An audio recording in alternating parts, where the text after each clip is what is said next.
Moikka vaan kaikille ja tervetuloa uuden videon pariin. Tänään mä kuvaan teille My Day, tänään on tiistai ja tallipäivää.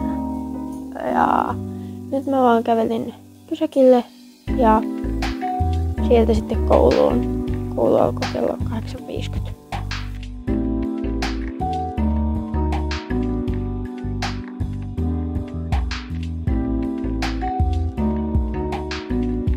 Sitten oltiinkin tultua koululle ja meillä oli ekana yrriä, niin käveltiin luokan eteen odottamaan opettajaa.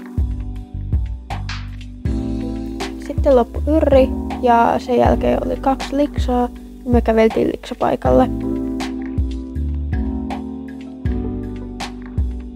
Sitten käveltiin liksan jälkeen vielä takaisin koululle ja mentiin syömään. Mä nyt tulin just ulos linkasta ja mä tajusin linkkamatkan aikana, että on olemassa myös tää etukamera puhelimessa. Niin joo. Ja nyt mä siis kävelen kotiin. Ja sitten mun pitää syödä ja jotain tallijuttuja laittaa valmiiksi. Ja sitten lähdetään tallille.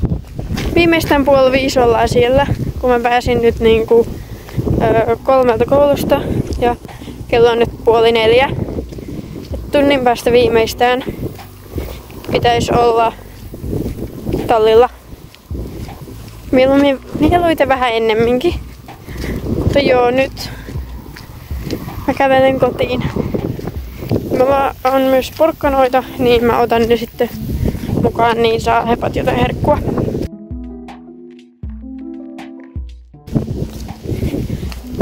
Ja mä en tänään ratsasta, mutta mä otan silti kaikki tallikamat mukaan. Ei tietoa miksi, mutta kuitenkin.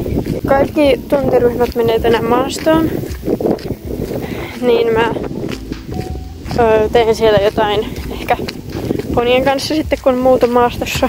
Mutta nyt ollaan kotona, niin mä menen sisälle ja syömään. Sitten mä tulinkin tallille ja ekaksi mä sain varustaa Tessan. Sitten kun Tessa oli varustettu, me varustettiin mun kaverin kanssa Siiri. Sitten kun ne kaikki oli varustettu ja tyypit lähtenyt maastoon, me tultiin kattoo heppoja. Tässä on tää ihana Karo. Kun nyt oltiin tuolla Laitsalla, niin käytiin vielä moikkaamassa Maisaa ja Kassua. Otettiin Maisa sitten mukana sisälle ja hoidettiin sitä ja tultiin sen kanssa kentälle vähän hyppimään. Ja Maisa oli kyllä tosi hyvä ja sen kanssa oli tosi kiva hyppiä.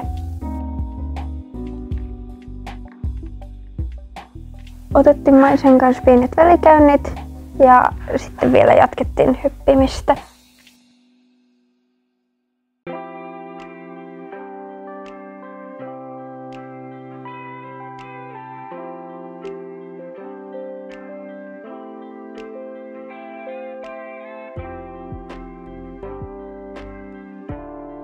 Sitten kun Maisa oltiin liikutettu, käytiin viemässä se takaisin Laitsalle Karo ja Kassun seuraksi.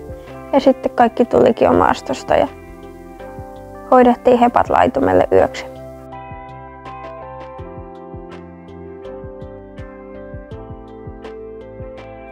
Sitten mä tulinkin jo kotiin ja söin ja kaikkea sellaista ja nyt sitten nukkumaan.